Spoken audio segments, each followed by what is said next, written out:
আসসালামু আলাইকুম প্রিয় দর্শক, আজকে আপনাদের মাঝে কুরআনের কয়েকটি উল্লেখযোগ্য বাণী শেয়ার করব। ১. হে আমার পালনকর্তা, আমাকে নামাজ কায়েমকারী করুন এবং আমার সন্তানদের মধ্য হতে থেকেও। সূরা ইব্রাহিম আয়াত 40। ২. যারা দুনিয়ার বিনিময়ে আখিরাত ক্রয় করে তারা যেন আল্লাহর পথে সংগ্রাম করে, এবং যে আল্লাহর পথে সংগ্রাম করে অতঃপর সে নিহত অথবা বিজয়ী হয়, তাহলে আমি তাকে মহাপ্রতিদান প্রদান করব। সূরা নিসা আয়াত ৭৪। ৩.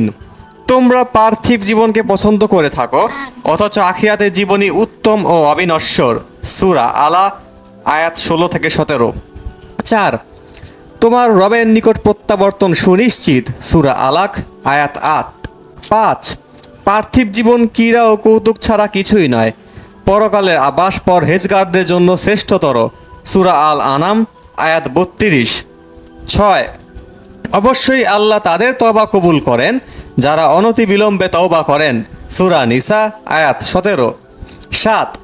প্রাচুর্যের লালসা তোমাদের গাফেল রাখে, এমনকি তোমরা কবর স্থানে পৌঁছে যাও।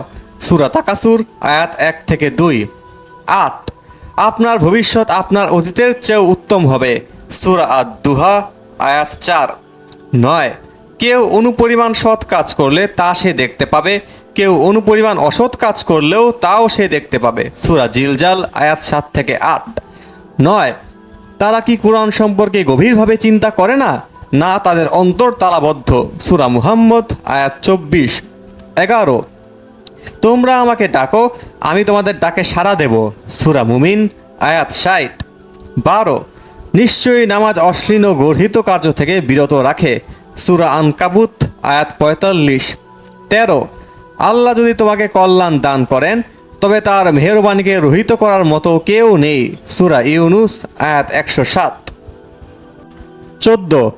তোমরাই হলে সর্বোত্তম উন্নত, মানব জাতির কল্যাণের জন্যই তোমাদের উদ্ভব ঘটানো হয়েছে। সূরা ইমরান আয়াত ১০। ১৫.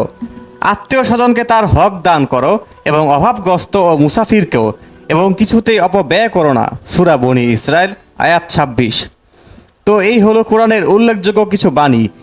আমরা সকলেই চেষ্টা করব এই বাণীগুলো মেনে চলার, এবং আমাদের নিজের জীবনে এই ধরনের বাণীগুলো বাস্তব প্রতিফলন ঘটানো উচিত। মহান আল্লাহ আমাদের সকলকে আপনার পবিত্র কোরআনের বাণীগুলো মেনে চলার তৌফিক দান করুন। আমিন।